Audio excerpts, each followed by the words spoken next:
Nagsunura na rin ang iba pang kumpanya sa pagtataas ng presyo ng LPG o liquefied petroleum gas.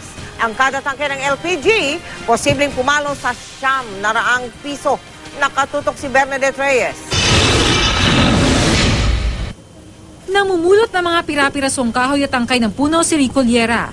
Gagamitin niya raw ito na panggatong sa pagpapalambot ng mga karne. Hindi na raw kasi kaya ng budget ang lumulobong presyo ng LPG. Ngayong buwan, ₱6 kada kilogram o ₱66 sa kada 11 kilogram na tangke ang dagdag presyo ng liquid gas. ₱7 per kilogram naman o katumbas ng ₱77 kada tangke ang dagdag single ng Isla Gas, ang kumpanyang nagbebenta ng Shellane products. Bukas naman, magtataas din ng ₱7 per kilogram ang Petronas. Mas nakakamura po kaysa po sa LPG. Dahil magkano ang mahal po na LPG ngayon eh. Sa pinakahuling presyo ng mga dealer noong Pebrero, naglalaro na sa ₱774 hanggang ₱844 ang kada tangke ng LPG. Kaya sa panibagong dagdag singil, posibleng pumalo na raw sa hanggang ₱900 ang kada tangke ng LPG. Ayon sa DOE, patuloy ang pagtaas ng presyo ng LPG dahil sa patuloy na tensyon sa gitnang silangan na kadalasang pinagmumula ng supply.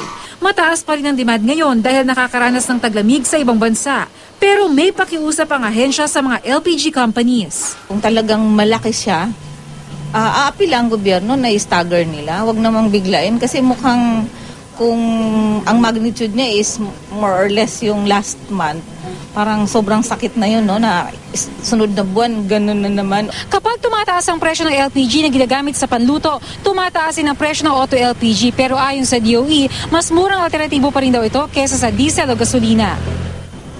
Pero hindi na raw ramdam ang mas mababang presyo kung buwan-buwan naman ang pagtaas. Napakasakit po sa amin eh. Kami nga po ang naapektuhan. Kaya dapat po hindi dapat na gano'n na bigla-bigla ang pagtaas. Kahit pa konti-konti lang. Ngayong taon, 7 beses nang tumataas ang presyo ng petrolyo. Mahigit ₱5 na ang iminahal ng gasolina, ₱3 naman sa diesel. Kaya ang grupong Gabriela, inaaraw-araw na ang mga kilos protesta.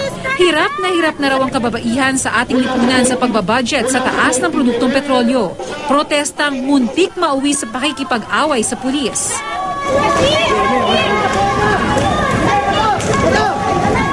Ang masamang balita ayon sa DOE, tila hindi pa tayo makakaramdam ng ginhawa sa mga susunod na linggo. The supply of petroleum in the world is not increasing, so therefore pricing will continue to go up.